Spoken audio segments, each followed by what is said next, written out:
I had dreamed of this moment for 4 years.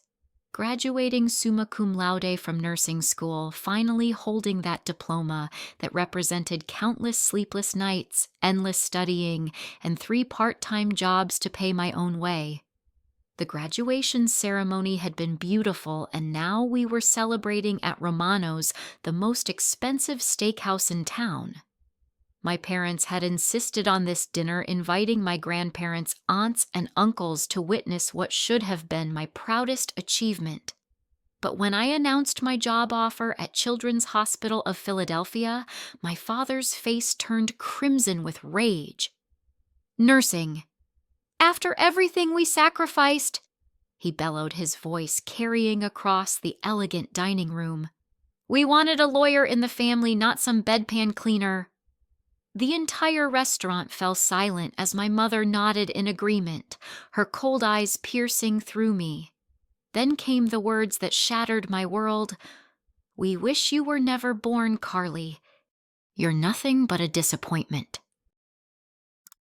The drive home from Romano's passed in a blur of tears and disbelief. My hands trembled on the steering wheel as I replayed those devastating words over and over. 24 years of my life, and this was how they truly felt about me. I pulled into the parking lot of my small apartment complex, the same place I had lived throughout college while working as a waitress tutor and weekend receptionist to avoid asking them for money. They had made it clear early on that if I chose nursing over pre-law, I would be on my own financially. Inside my cramped studio, I collapsed onto the second-hand couch I had bought from a thrift store. The contrast between my humble living space and my brother Derek's luxury condo funded entirely by our parents had never felt more stark. Derek, the golden child, the successful corporate attorney who lived up to every expectation they had ever set. While I struggled to pay rent and buy textbooks, he enjoyed European vacations and designer suits, all courtesy of Mom and Dad's endless generosity. Sleep eluded me that night as memories flooded back. The constant comparisons, "Why can't you be more like Derek?" The dismissive comments about my grades, no matter how high they were. "Nursing is for people who aren't smart enough for real careers," my mother had said when I first mentioned my interest in healthcare. The way they would change the subject whenever relatives asked about my studies, as if my achievements were somehow embarrassing to acknowledge. The next morning brought an unexpected phone call that would change everything. Mr. Patterson, the family lawyer who had handled legal matters for 3 generations, asked if he could meet with me urgently. His voice carried a weight I had never heard before, a mixture of solemnity and something else I couldn't identify. "Carly, I have some important information regarding your late grandmother's estate," he explained when I arrived at his oak-paneled office downtown. "Rose specifically requested that this conversation take place after your graduation from college." My heart clenched at the mention of Grandma Rose, the only family member who had ever truly understood me. She had passed away 2 years ago, and her loss still felt like an open wound. Mr. Patterson opened a thick manila folder and withdrew several official-looking documents. "Your grandmother established a trust fund in your name when you were 16 years old.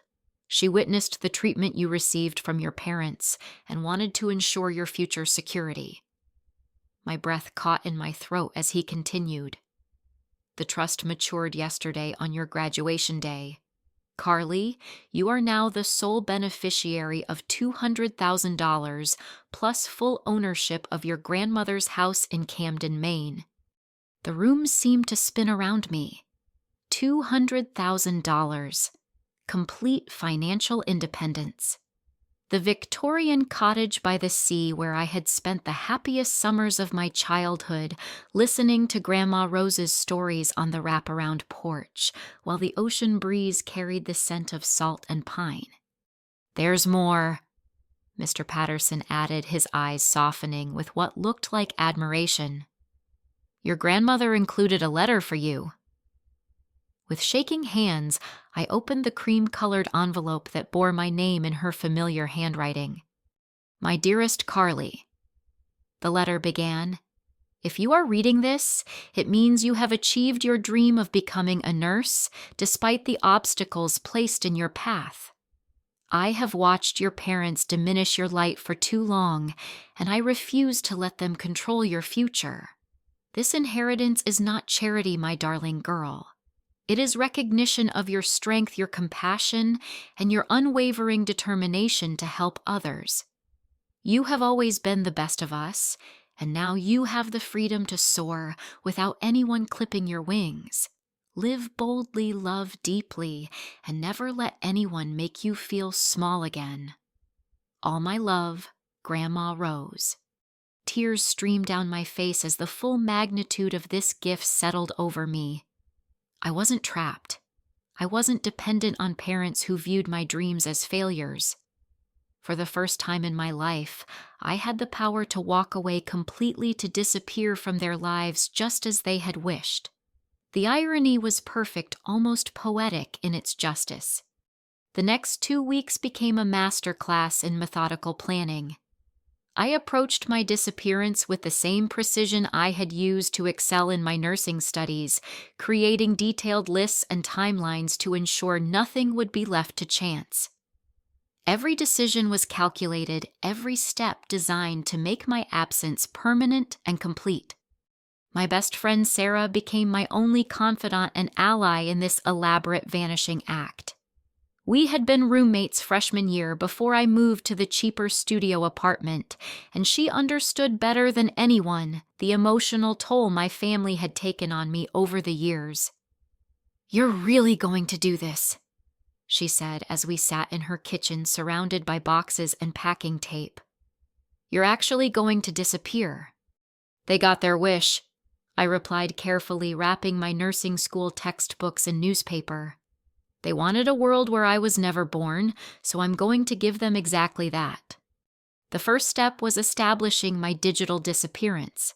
I deactivated all my social media accounts, changed my phone number, and created new email addresses that bore no resemblance to my previous ones. The process felt strangely liberating, like shedding an old skin that had never quite fit properly. Then came the discovery that nearly derailed my plans entirely.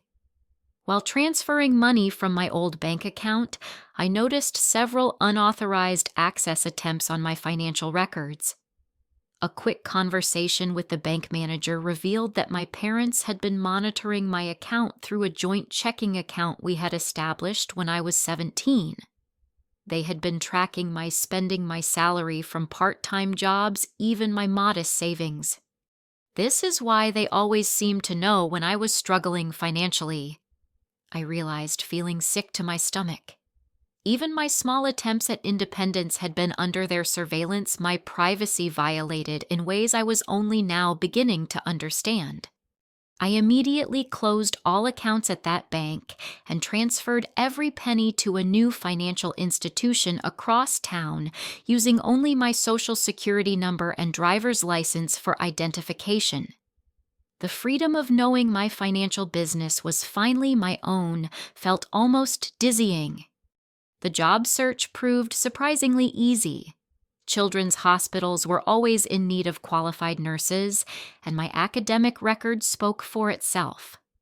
Within a week, I had accepted a position at Barbara Bush Children's Hospital in Portland, Maine, just 30 minutes from Grandma Rose's cottage in Camden.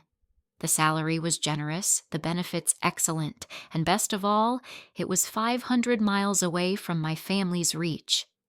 The legal aspects required more careful navigation. I filed a petition to change my last name from Morrison to Sterling, my grandmother's maiden name. The process took 10 days, but holding that official document felt like being reborn with a completely new identity. Carly Sterling had no connection to the Morrison family, no shared history of disappointment and emotional abuse. My final act of defiance was the most satisfying. I gathered every gift my parents had ever given me, every family photograph, every memento that connected me to my childhood and packed them into boxes. The high school class ring they had grudgingly purchased, the laptop they bought when I made Dean's List, even the expensive watch they gave me for my 21st birthday. Everything went into those boxes, along with a certified letter that I spent hours crafting. Dear Mr. and Mrs. Morrison, I wrote, you expressed at my graduation dinner that you wished I had never been born. I have decided to honor that wish completely. As of today, you may live your lives as though you never had a daughter named Carly. I am returning every gift you gave me and removing myself from your lives permanently. Do not attempt to contact me. Consider this the fulfillment of your deepest desire. I signed it Carly Sterling and mailed it with signature confirmation required. The symbolism was perfect. They would have to sign for the delivery of their own wish coming true.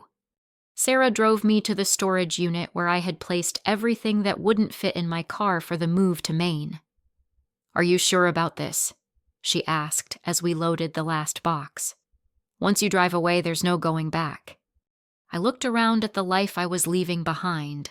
The cramped apartment, the familiar streets, the college campus where I had worked so hard to prove myself worthy of love and respect that never came. There was never anything to go back to, I replied. I'm not losing a family. I'm finally free.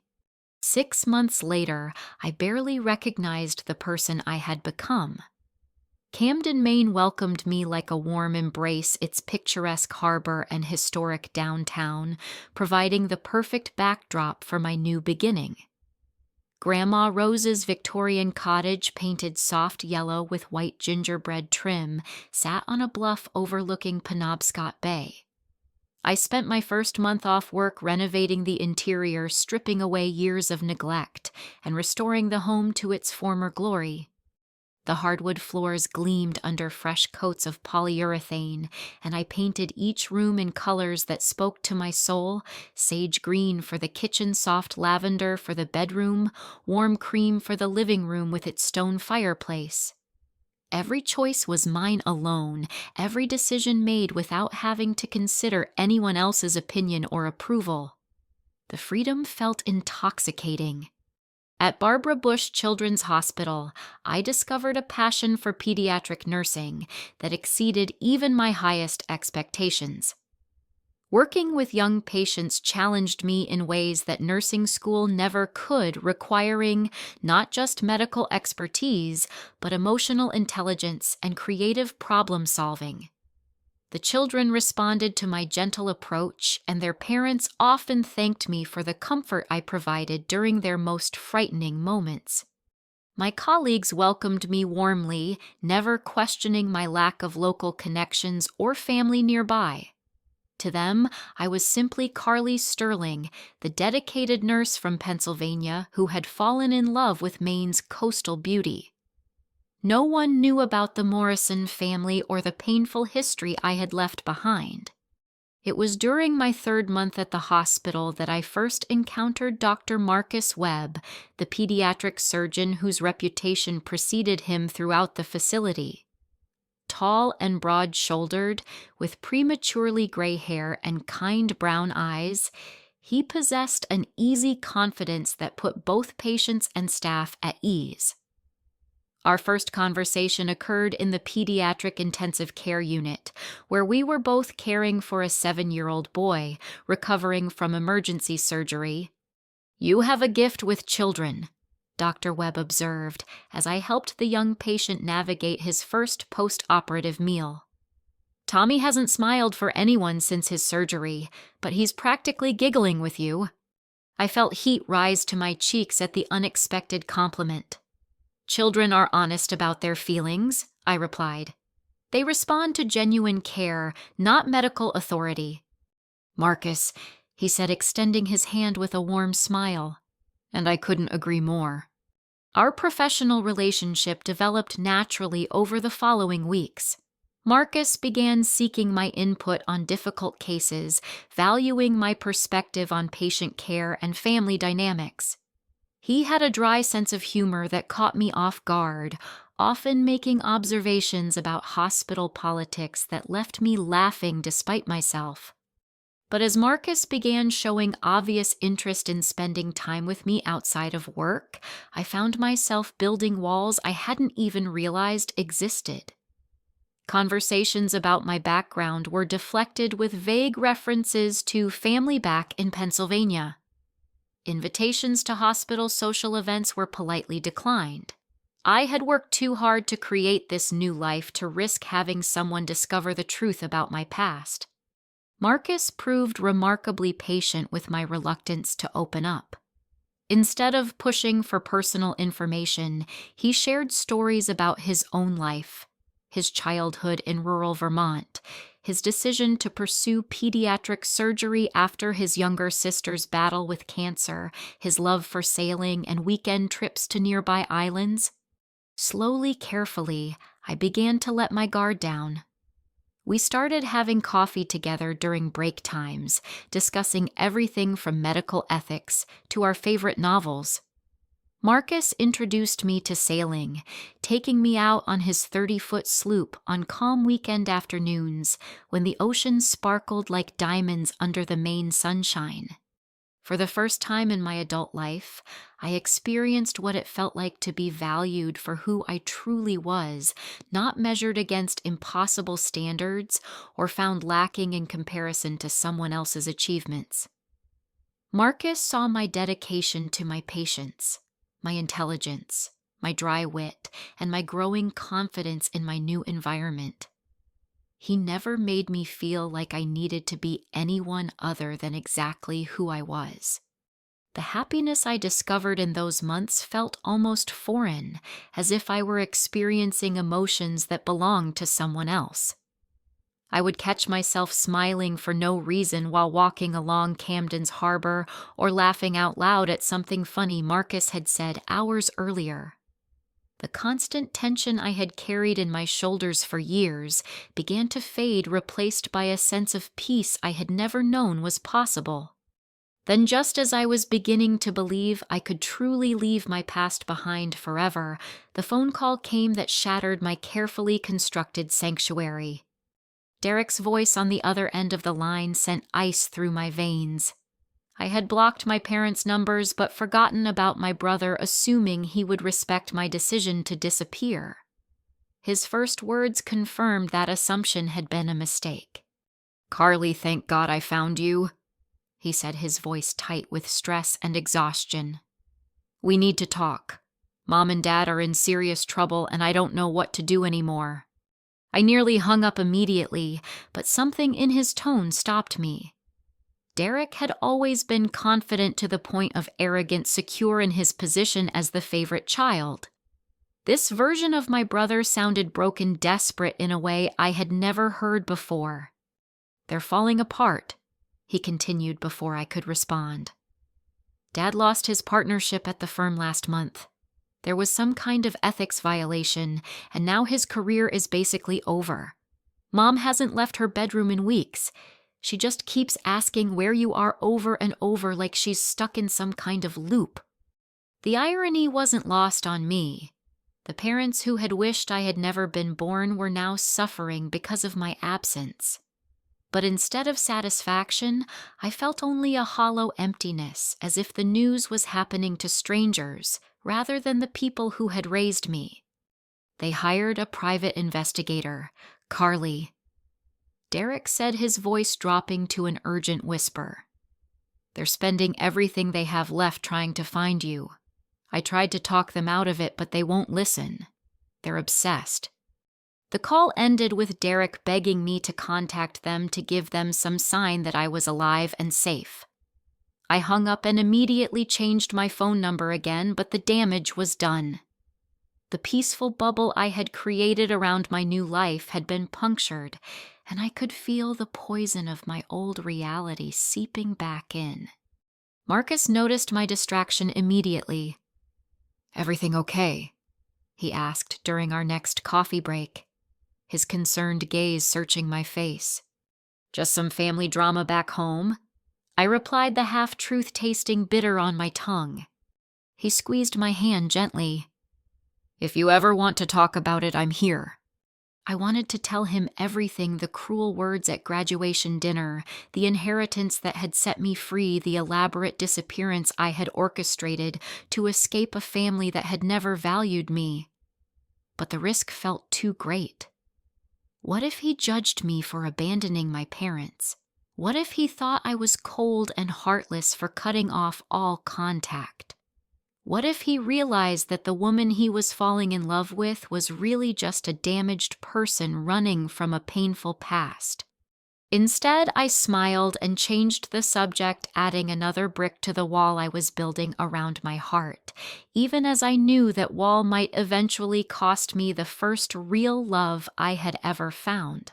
1 year had passed since that devastating graduation dinner, and I had built a beautiful life in Maine that exceeded my wildest dreams.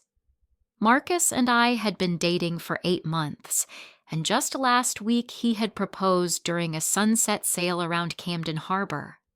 The engagement ring, a simple but elegant solitaire that perfectly matched my taste, caught the light as I worked with my young patients each day. We were planning a small ceremony in Grandma Rose's garden for the following spring, surrounded by the friends I had made in my new community. The pediatric ward had become my second home, and I had been promoted to charge nurse for the evening shift, a recognition of both my clinical skills and my ability to mentor newer staff members. Children who had been under my care often sent drawings and thank you cards that I displayed proudly in my office. Their innocent affection helped heal wounds I hadn't even realized still existed. But my carefully constructed peace was shattered on a Tuesday morning when I arrived at work to find chaos in the hospital lobby. Raised voices echoed off the marble floors as security guards surrounded a man who was demanding to speak with me. My blood turned to ice when I recognized the familiar voice even before I saw Derek's face. "I know she works here," he was shouting at the registration desk clerk. "Carly Morrison, she's a nurse on the pediatric floor. This is an emergency." I ducked behind a pillar, my heart pounding as I watched my brother's desperate performance. He looked terrible. His usually immaculate business suit was wrinkled. His hair disheveled and dark circles shadowed his eyes. This wasn't the polished corporate attorney I remembered, but a man on the edge of complete breakdown. "Sir, we cannot give out information about our employees," the security guard was explaining patiently. "If you'd like to leave a message." "You don't understand," Derek interrupted, his voice cracking with emotion. "Our parents are dying, and she's the only one who can help them. Please, I'm begging you." Against my better judgment, I stepped out from behind the pillar. "Derek." The single word stopped all conversation in the lobby. My brother turned toward me with an expression of such relief and desperation that I almost didn't recognize him. Without warning, he rushed toward me and I instinctively stepped backward. "Carly, thank God," he breathed. "I've been looking for you for months. The private investigator finally tracked you down through your employment records, but you changed your name and—" "How did you find me?" I asked, coldly aware that curious staff members and visitors were watching our reunion with obvious interest. "We need to talk," Derek said, glancing around at our audience. "Privately, please." I led him to a small conference room off the main lobby, my mind racing as I tried to process the implications of his presence. If Derek had found me, how long before my parents discovered my location? How long before the life I had built came crashing down around me? "Start talking," I said once the door closed behind us. "And make it quick. I have patients who need me." Derek collapsed into one of the conference room chairs as if his legs could no longer support him. "Everything's gone, Carly. Everything. Dad didn't just lose his partnership, he's been disbarred. There was a client trust fund violation, and now he's facing criminal charges. They lost the house, the cars, everything." I felt a flicker of something that might have been sympathy, but I pushed it down.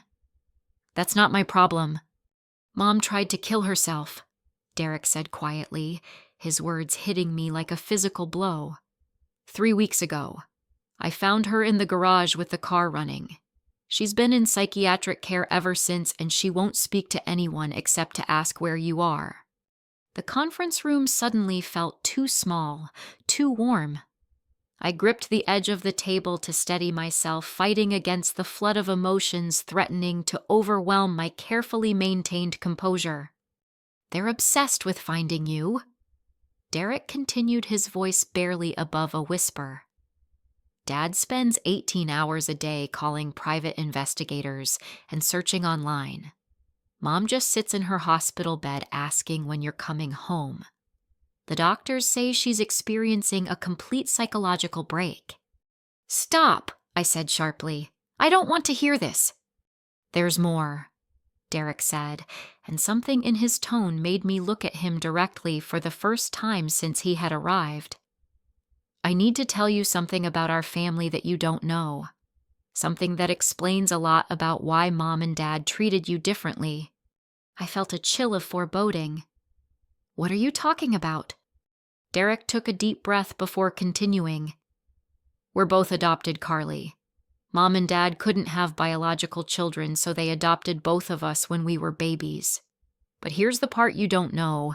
You weren't just adopted by them. You were adopted from within the family. The words didn't make sense at first. I stared at Derek, waiting for clarification, but he seemed to be struggling with how to continue. Grandma Rose was your biological grandmother, he said finally. Your birth mother was her daughter, Mom, and Dad's sister-in-law, who died in a car accident when you were 6 months old. Grandma Rose convinced them to take you in, but they always resented the fact that you had a blood connection to the family when they didn't. The room spun around me as the implications of this revelation sank in. Everything I had believed about my place in the family, every cruel comment about my being different or not belonging, suddenly took on new meaning. You're lying, I whispered. The inheritance, Derek continued relentlessly. Grandma Rose left you that money and the house because you were actually her granddaughter. She was protecting her own blood, and Mom and Dad knew it. They've known all along. I thought about the letter Grandma Rose had left me, her words about being the best of us. She hadn't been speaking metaphorically about character or spirit. She had been talking about literal family connection, blood ties that my adoptive parents could never claim. They were terrified of losing you to her, Derek said. Every summer when you visited Maine, they worried you might decide to stay there permanently. That's why they were always so critical, so controlling. They were trying to maintain their authority over someone who had a stronger claim to the family legacy than they did. I felt sick to my stomach as years of emotional abuse suddenly made horrible sense. The constant comparisons to Derek, the dismissal of my achievements, the cruel comments about my character and worth, all of it had been rooted in their insecurity about my place in the family hierarchy. I found out about the adoption when I was 18, Derek admitted. They told me because they wanted me to understand why I was special, why I was chosen. But they never planned to tell you the truth because they were afraid you'd leave them for Grandma Rose. Well, they were right about that, I said bitterly. I would have moved to Maine years ago if I had known. Derek leaned forward, his eyes pleading. Carly, I know they hurt you. I know they were wrong about everything, but they're destroying themselves with guilt and regret. Dad keeps saying he never meant those words at dinner, that he was just angry about losing control. Mom keeps asking why you won't come home. Because it was never my home, I replied coldly. You just explained exactly why. I was never their daughter. I was just an obligation they resented. But you were still our sister, Derek said, his voice breaking. And I was too much of a coward to stand up for you when it mattered. I let them make you feel worthless because it kept the pressure off me. I'm as guilty as they are. For the first time since he had arrived, I saw genuine remorse in my brother's eyes. The Derek I remembered had been confident and self-centered, basking in our parents' approval without questioning the cost to me. This Derek looked haunted by years of complicity in my emotional abuse. "The doctors say Mom might recover if she knows you're safe," he continued. "You don't have to see them. You don't have to forgive them. But please just let them know you're alive and okay, and they're suffering even if they don't deserve it." I stood up from the conference table, my legs shaky but functional. "I need time to think about this." "Carly, wait." "No," I said firmly. "You've had your say. Now leave. If I decide to contact them, I'll do it through their doctors. But I won't be manipulated or guilted into anything. Not anymore." Derek nodded slowly, seeming to understand that pushing further would only drive me away completely. "For what it's worth," he said as I reached for the door handle, "I'm proud of what you've built here. You became everything they tried to convince you that you weren't." I left him in the conference room and walked directly to the hospital chapel, a small non-denominational space that offered quiet reflection for families and staff. I sat in the back pew staring at the simple wooden cross on the wall, trying to process the emotional earthquake that had just shattered my foundations. Marcus found me there an hour later, having been told by concerned colleagues about the scene in the lobby. He sat beside me in silence for several minutes before speaking.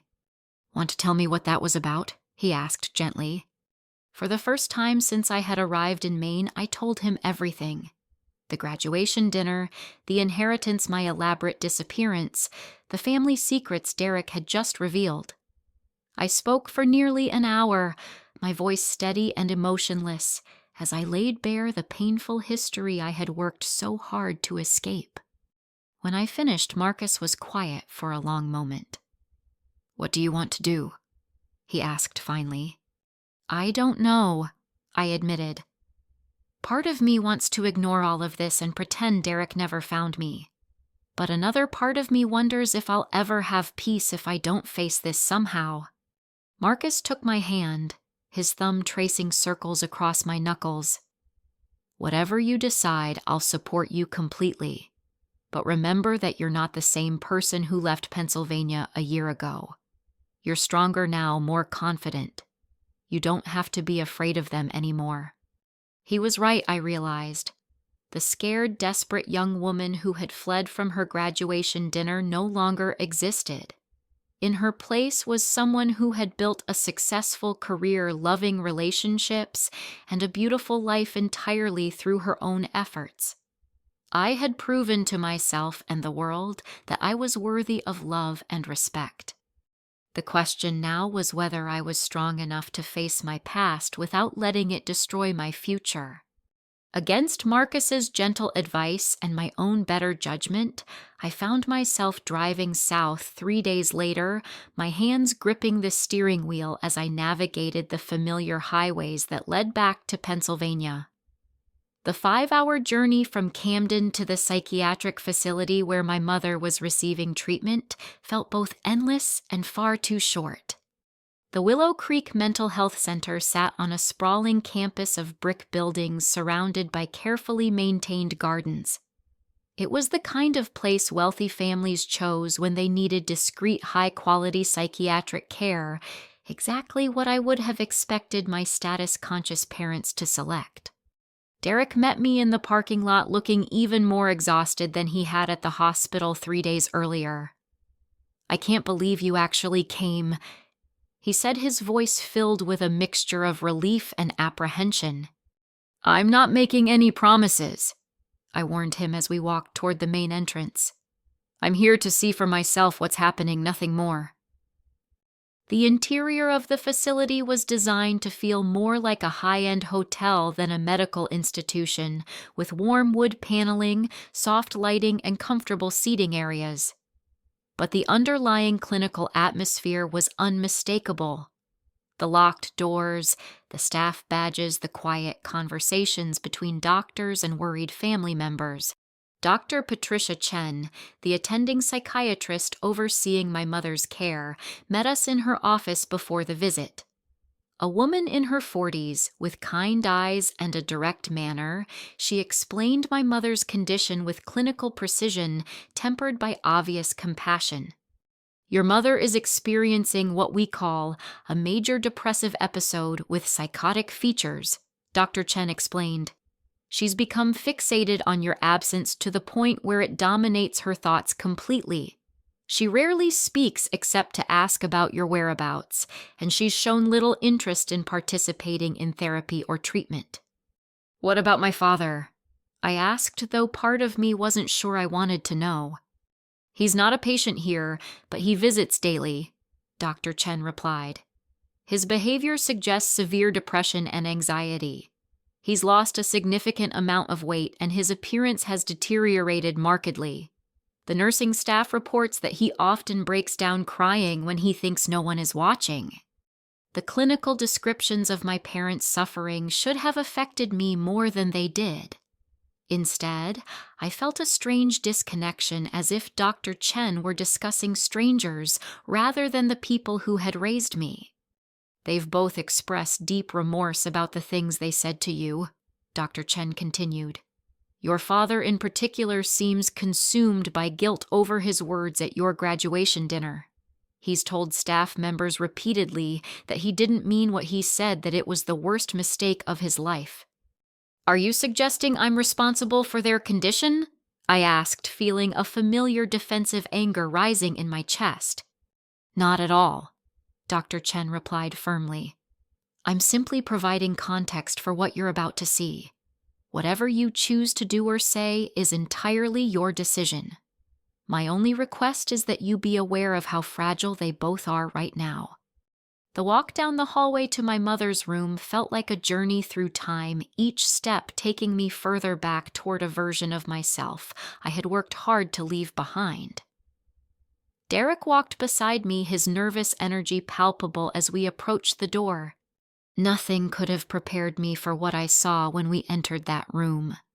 My mother, once an impeccably groomed woman who never appeared in public without perfect makeup and carefully styled hair, lay curled on her side in a hospital bed, staring blankly at the wall. Her graying hair hung in limp strands around her face, and the expensive clothing had been replaced by simple hospital garments.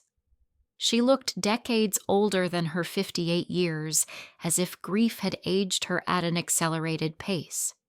My father sat in a chair beside her bed, holding her hand and speaking softly. He too bore little resemblance to the commanding attorney I remembered. His once powerful frame had shrunk his expensive suits, replaced by wrinkled casual clothes that hung loosely on his diminished frame. When he looked up and saw me standing in the doorway, his face crumpled completely. "Carly," he whispered, rising from his chair with shaking legs. "Oh God, Carly, you came." My mother's head turned slowly at the sound of my name, and for a moment her vacant expression flickered with recognition. "Carly," she said, her voice hoarse from disuse. "Is that really you?" I stood frozen in the doorway, overwhelmed by the dramatic transformation in both my parents. These broken, diminished people bore little resemblance to the confident, controlling figures who had dominated my childhood. For the first time since Derek's visit to Maine, I felt something other than anger, a reluctant, unwelcome stirring of pity. "We've been looking everywhere for you," my father said, tears streaming down his cheeks. "We hired investigators. We called hospitals. We thought maybe something terrible had happened to you because of what I said." "We never meant it," my mother added, struggling to sit up in her hospital bed. "Those awful words, we never meant any of it. We were just so scared of losing you that we said horrible things, and then we lost you anyway." The irony of their fear was not lost on me. They had been terrified of losing control over me to Grandma Rose, so they had tried to maintain that control through criticism and emotional manipulation. Their cruelty had been born from their own insecurity, but that understanding didn't erase the years of damage they had inflicted. "You got your wish," I said quietly, my voice sounding strange in the sterile hospital room. "You said you wished I had never been born. I made that wish come true." My father made a sound that was halfway between a sob and a moan. "I would take those words back if I could. I would give anything to undo that moment. We were wrong about everything, Carly. Your nursing career, your independence, your strength. We were wrong, and we were too proud and too scared to admit it." "The inheritance," my mother said suddenly, her eyes focusing on me with more clarity than I had seen since entering the room. "We know about Grandma Rose's inheritance. We know you found out the truth about your adoption."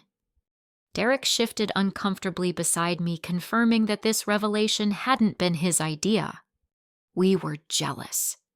My father admitted, his voice barely audible.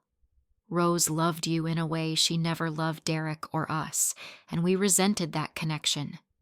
We thought if we could make you doubt yourself, question your worth, you'd need us more than you needed her.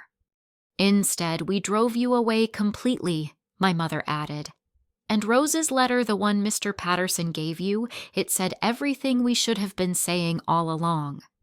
She saw your strength and your beauty while we were too threatened to appreciate what we had." I felt something breaking inside my chest, a wall I had built around old wounds suddenly crumbling under the weight of their admissions. For years, I had wondered what was wrong with me that made my parents treat me so poorly. Now I understood that their cruelty had never been about my failings. It had been about their own. "Dr. Chen says you're a charge nurse at a children's hospital," my father said, wiping his eyes with a tissue. "That you're engaged to a wonderful man who loves you. She says you've built a beautiful life in Maine in Rose's house." "We're proud of you," my mother whispered. "We should have said that every day of your life, but we were too selfish and too frightened. We're proud of who you became despite everything we put you through." The words I had waited my entire life to hear were finally being spoken, but they came too late and under circumstances that made them feel hollow. I wanted to feel vindicated, triumphant even, but instead I felt only a profound sadness for all the years we had lost to pride and fear. "I need to go," I said, backing toward the door.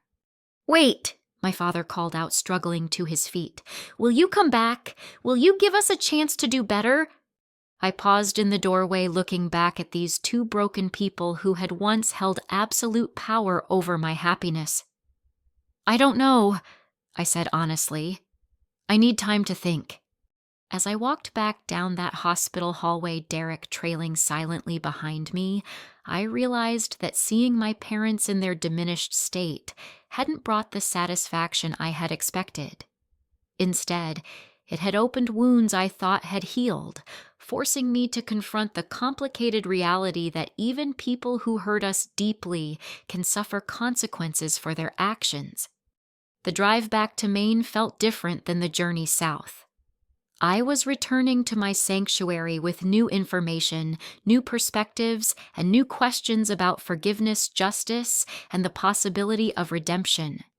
Marcus was waiting for me when I arrived home, sitting on the porch swing of Grandma Rose's cottage as the sun set over Penobscot Bay. He didn't ask for details immediately, just pulled me into his arms and held me while I processed everything I had seen and heard. "They're not the people I remember," I said finally, my voice muffled against his chest. "They're broken, and part of me feels sorry for them, and I hate that I feel sorry for them. Feeling compassion doesn't mean you have to sacrifice your own well-being," Marcus said gently. "You can acknowledge their pain without taking responsibility for fixing it." "But what if they really have changed? What if this crisis has actually made them understand what they did wrong?" Marcus was quiet for a long moment, considering my question carefully. "Then that would be a good thing for them," he said finally. "But it doesn't obligate you to anything. Your life, Your happiness, your peace of mind, those things matter just as much as their redemption. I knew he was right, but the emotional complexity of this situation felt overwhelming. For a year, I had lived with the clarity that came from righteous anger.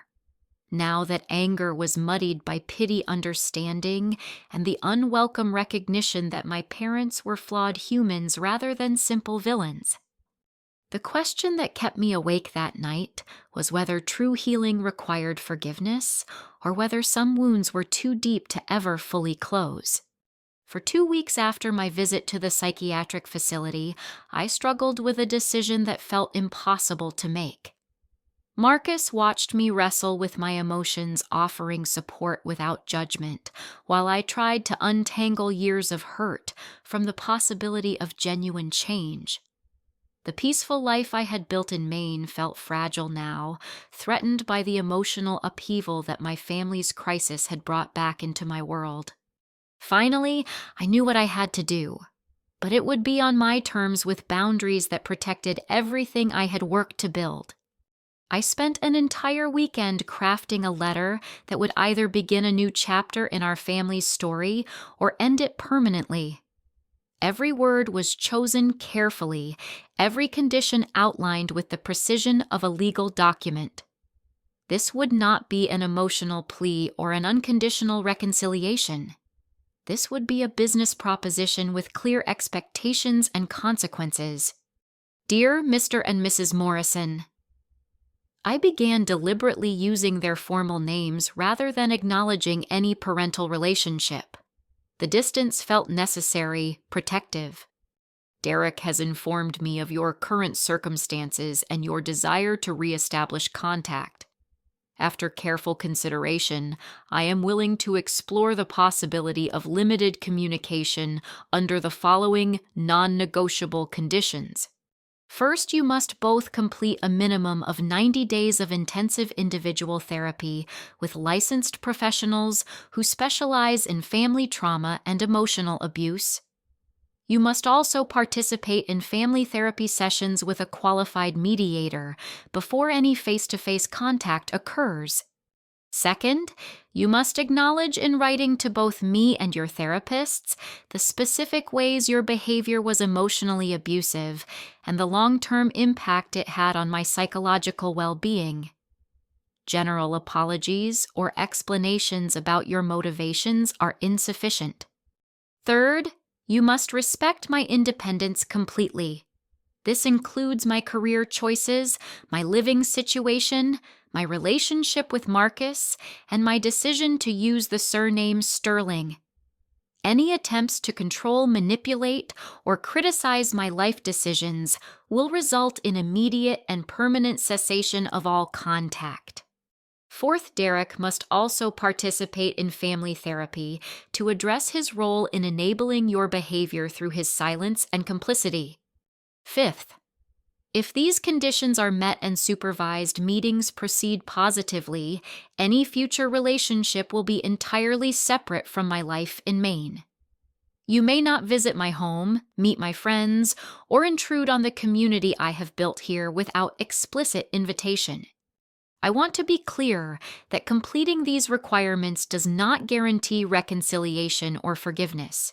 It simply creates the possibility for supervised conversations about whether any form of relationship is viable. Your cooperation will be viewed as evidence of genuine change rather than manipulation designed to regain control over my life. If you choose not to meet these conditions, I will consider that a clear statement that your current distress is not sufficient motivation for real change. In that case, please accept my decision to remain permanently estranged and stop any attempts to locate or contact me. You have 30 days to provide written confirmation of your agreement to these terms and evidence that you have begun the required therapy. This is not a negotiation. Sincerely, Carly Sterling. I mailed the letter with signature confirmation required and informed Derek of its contents during a brief phone conversation. To his credit, he didn't argue with my conditions or try to negotiate on our parents' behalf. Instead, he thanked me for offering them any opportunity at all and promised to enter therapy himself regardless of their decision. I need to understand how I became someone who could watch another person suffer and do nothing to help, he said. That's not who I want to be anymore. 3 weeks later, I received a package from Derek containing documentation that exceeded my expectations. Both my parents had enrolled in intensive therapy programs with well-regarded professionals who specialized in family trauma. My father had found a part-time job with a legal aid clinic, using his remaining credentials to help underprivileged clients navigate the justice system. My mother had begun volunteering at a literacy program, working with adults who were learning to read. Most surprisingly, they had also reached out to several extended family members I had forgotten about: aunts, uncles, and cousins who had witnessed their treatment of me over the years, but had remained silent. These family members were now providing testimonials for the family therapy process, acknowledging their own complicity in allowing emotional abuse to continue unchecked. Uncle James? My father's younger brother included a personal letter in the package that brought tears to my eyes. I confronted your parents about their treatment of you when you were in high school, he wrote. Your father became so angry that he banned our family from holiday celebrations for 2 years. I should have kept fighting for you, but I chose keeping peace over protecting my niece. I will carry that regret for the rest of my life. The documentation also included a letter from Dr. Rodriguez, the family therapist they had selected for mediated sessions. She outlined a careful process that would begin with individual sessions to prepare each family member, followed by gradually expanding group discussions designed to address specific incidents and patterns of behavior. Your parents have shown remarkable insight into their behavior patterns, Dr. Rodriguez wrote. They understand that this process is not about returning to previous family dynamics, but about creating entirely new ones based on respect and healthy boundaries. Reading through the materials, I felt a complex mixture of emotions. Part of me was impressed by the thoroughness of their response and the genuine effort they seemed to be making. Another part remained skeptical, wondering if this was simply a more sophisticated form of manipulation designed to draw me back into their sphere of influence. Marcus found me on the cottage's front porch that evening, the paperwork spread across the wicker table as I tried to process what I was seeing. They're actually doing it, I said, my voice filled with wonder. They're meeting every condition I set. How does that make you feel? He asked, settling into the chair beside me. Confused, I admitted. For so long I believed they were incapable of real change. It was easier to write them off completely than to hope they might become different people.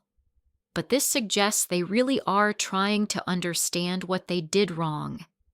And if they have changed, if this is genuine, I considered his question carefully. Then maybe there's a chance for something new between us.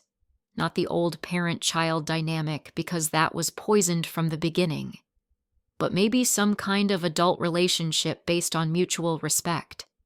And if it's not genuine, if this is just an elaborate performance, then I'll know for certain that I made the right choice in walking away, I replied. Either way, I'll have closure. Marcus reached over and took my hand, his thumb tracing familiar patterns across my knuckles. Whatever you decide, I'll support you completely. But remember that you don't owe them anything, regardless of how much effort they're putting in now. Your happiness and peace of mind have to come first. I squeezed his hand, grateful once again for his unwavering support and his ability to remind me of my own worth when old doubts crept back in. I think I want to try the supervised meetings, I said. But here in Maine, on my territory. If they're serious about change, they'll accept that condition. And if they're not, then I'll know exactly where I stand and I can move forward with complete peace of mind. The next morning, I called Dr. Rodriguez and scheduled an initial session to discuss the parameters for family meetings. Her office was located in Portland, close enough to my work and home that I could maintain my normal routines while participating in this experimental process. I want you to understand, I told Dr. Rodriguez during our first meeting, that I'm not doing this because I forgive them or because I want a relationship with them. I'm doing this because I want to know definitively whether the people who hurt me are capable of genuine change. If they are, maybe we can build something new. If they're not, I want absolute clarity about that fact so I can close this chapter of my life permanently. Dr. Rodriguez nodded approvingly. That's exactly the right attitude to bring to this process. Family reconciliation isn't about returning to old patterns or pretending past hurt didn't happen. It's about honest examination of what went wrong and careful construction of new dynamics based on respect and accountability. As I left her office that day, I felt something I hadn't experienced in months. Hope.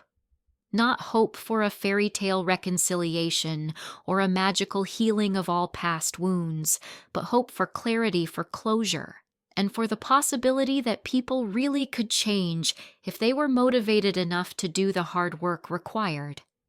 The next phase of my journey would test everything I had learned about setting boundaries, maintaining my sense of self-worth, and distinguishing between genuine remorse and manipulative performance.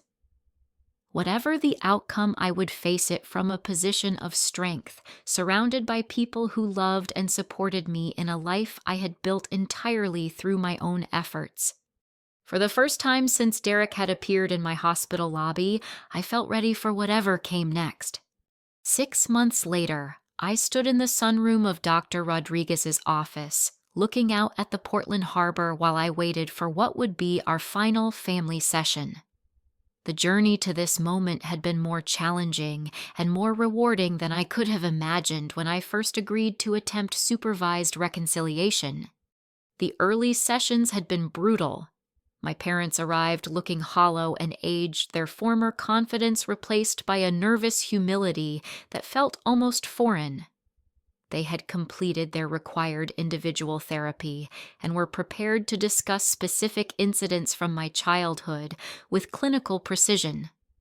The graduation dinner, of course, but also smaller moments of cruelty that had accumulated over years, the dismissive comments about my grades, the constant comparisons to Derek, the way they had minimized my interests and dreams. My father spoke first during that initial meeting, his voice shaking as he read from a prepared statement. I used criticism and control to manage my own fears about being an adequate parent. I was threatened by Carly's independence and her connection to Rose because it reminded me that I had no biological claim to her love. Instead of celebrating her achievements, I diminished them to make myself feel more secure. My mother's admissions were even more difficult to hear. I projected my own self-hatred onto Carly because she represented everything I wished I could be: confident, capable, unafraid to pursue her dreams. I punished her for having qualities I envied, and I convinced myself that tearing her down would somehow build me up. Dr. Rodriguez guided these conversations with remarkable skill, helping each of us articulate feelings we had never been able to express safely before. Derek's participation proved especially valuable as he was able to describe the family dynamics from his perspective as both victim and beneficiary of our parents' dysfunction. I knew what they were doing to Carly was wrong, he said during one particularly intense session. But I was afraid that defending her would mean losing their approval myself. I chose my own comfort over my sister's well-being, and that makes me complicit in her pain. The transformation I witnessed in all 3 of them over those months was remarkable. My father found work with a legal aid clinic that specialized in helping families navigate the foster care system, using his experience with adoption to guide parents through complex emotional and legal challenges. My mother enrolled in nursing assistant classes, inspired by my career to explore healthcare herself. Derek left his corporate law position to work for a nonprofit organization focused on children's rights. But the most surprising discovery was how much I had changed during the process as well. The anger that had sustained me through my escape and early recovery gradually gave way to a more complex understanding of family trauma and its generational patterns. I learned that my parents' behavior toward me had roots in their own childhoods, their own experiences of abandonment and inadequacy. This understanding didn't excuse their treatment of me, but it helped me see them as flawed humans rather than monsters. And that shift in perspective opened possibilities I hadn't considered before. The breakthrough moment came during our 5th session, when Dr. Rodriguez asked my parents to describe who they thought I had become in Maine. My mother's eyes filled with tears as she spoke about the pediatric nursing awards I had received, the difference I was making in children's lives, the loving relationship I had built with Marcus. She became everything we tried to convince her she wasn't, my father said quietly. Strong, successful, beloved. She proved that every cruel thing we said about her was a lie. I want to be part of your life, my mother added, but only in ways that honor who you've become. I don't want to be the mother who controls and criticizes. I want to be the mother who celebrates and supports. That conversation led to a carefully structured plan for ongoing contact. My parents would be welcome to attend my wedding to Marcus, scheduled for the following spring in Grandma Rose's garden. They could visit Maine twice a year, staying in a nearby bed and breakfast, and spending structured time with Marcus and me.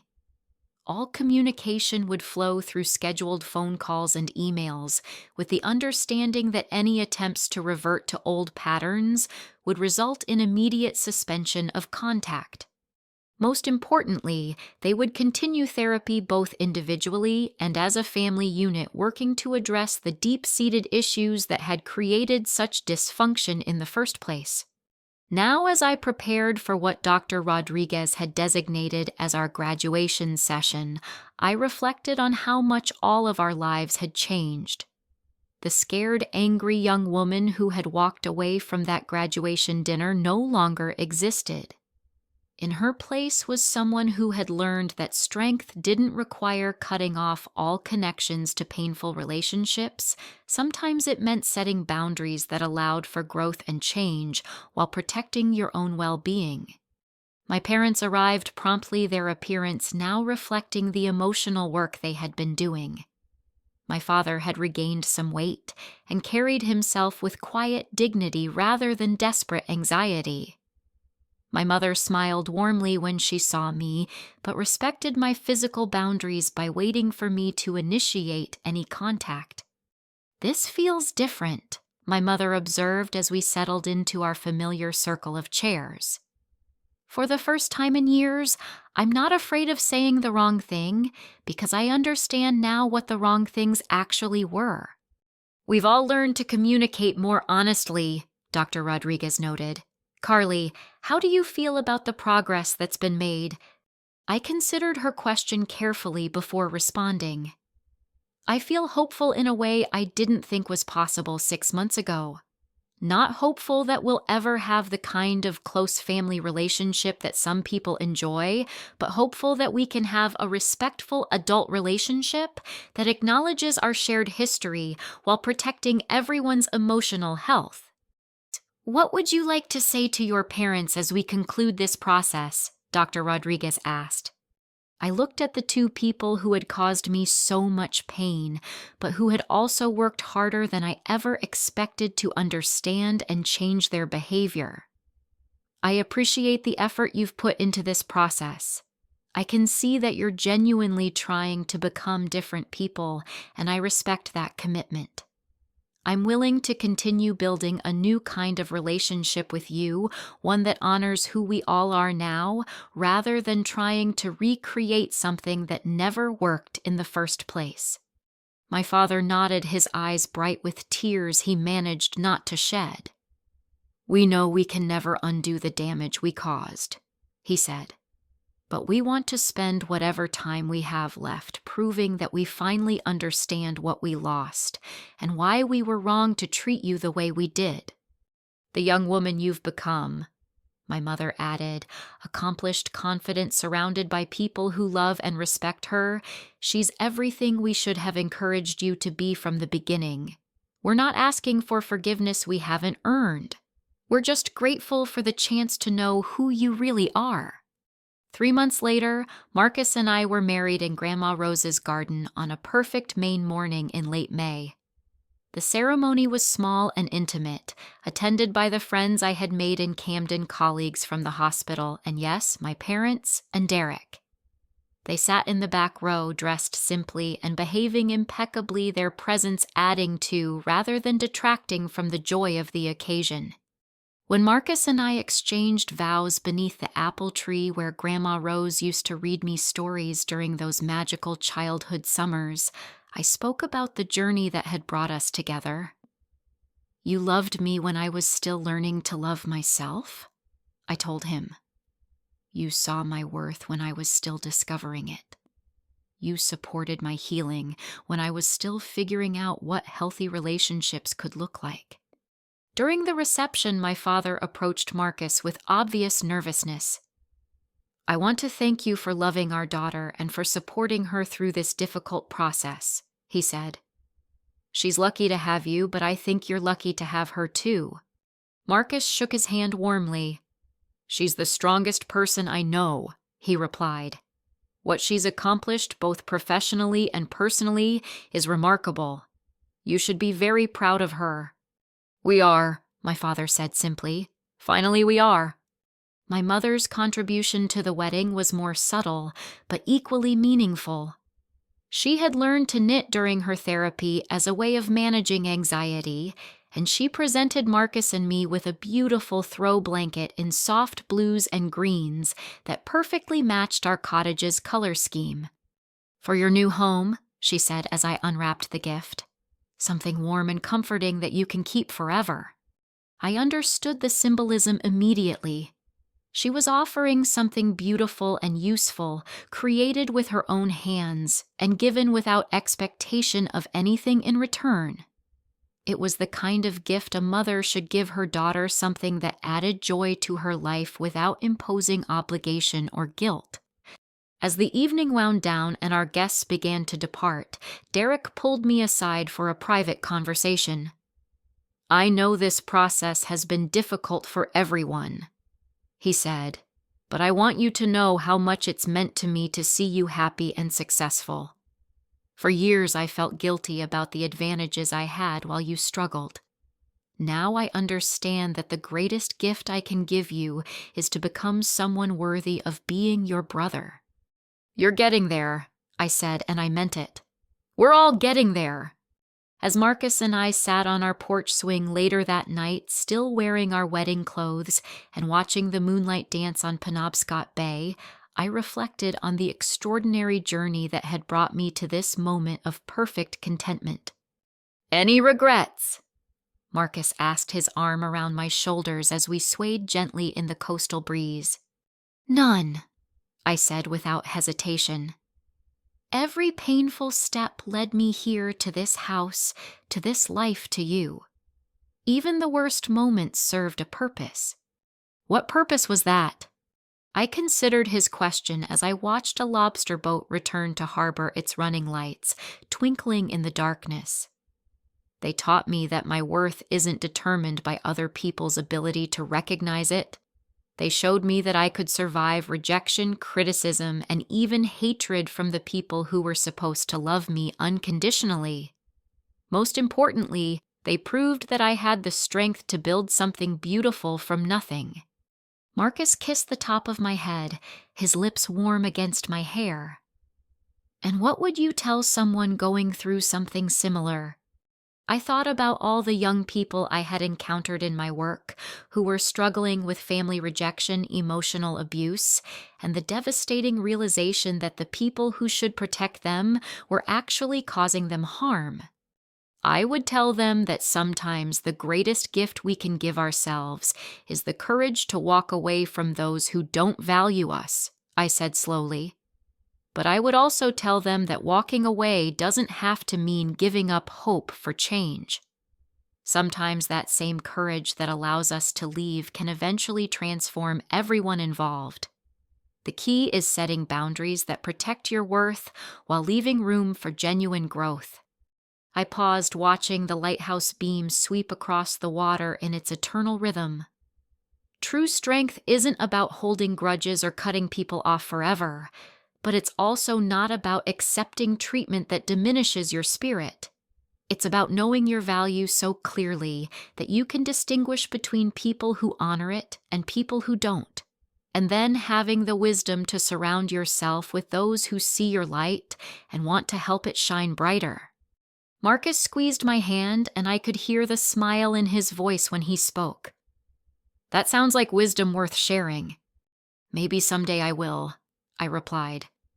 When I meet young nurses who are struggling with family expectations or patients whose families don't understand their choices, maybe I'll share this story. Not to tell them what to do, but to show them what's possible when you refuse to accept less than you deserve. As we sat in comfortable silence, I realized that this was what happiness felt like, not the absence of struggle or pain, but the presence of love, respect, and authentic connection. I had learned that family wasn't just about blood relations or shared history. It was about people who celebrated your successes, supported your dreams, and loved you for exactly who you were. The scared young woman who had fled from her graduation dinner could never have imagined this outcome. But she had planted the seeds of this happiness when she chose to value herself enough to demand better treatment. Every boundary she set, every difficult conversation she navigated, every moment of solitude she endured, while building her new life had contributed to this foundation of strength and self-respect. And now, surrounded by love in the home my grandmother had preserved for me, married to a man who saw my worth from the very beginning, with a career that filled me with purpose and parents who were finally learning to love me properly, I understood that sometimes the most painful journeys lead to the most beautiful destinations. The little girl who had never felt good enough had grown into a woman who knew exactly how much she was worth. And that knowledge had transformed not just her own life, but the lives of everyone around her. What about you? Have you ever had to make the difficult choice between maintaining family relationships and protecting your own emotional well-being? How did you find the courage to set boundaries that honored your worth? I'd love to hear your thoughts and experiences in the comments below. If this story resonated with you, please give it a like and share it with someone who might need to hear this message of hope and healing. Don't forget to subscribe for more stories about finding strength in our most challenging moments. Remember, you deserve to be loved and respected exactly as you are. And sometimes the bravest thing you can do is believe that truth deeply enough to demand it from others. Thank you for listening to my story, and I wish you the courage to write your own beautiful ending, whatever that might look like for you.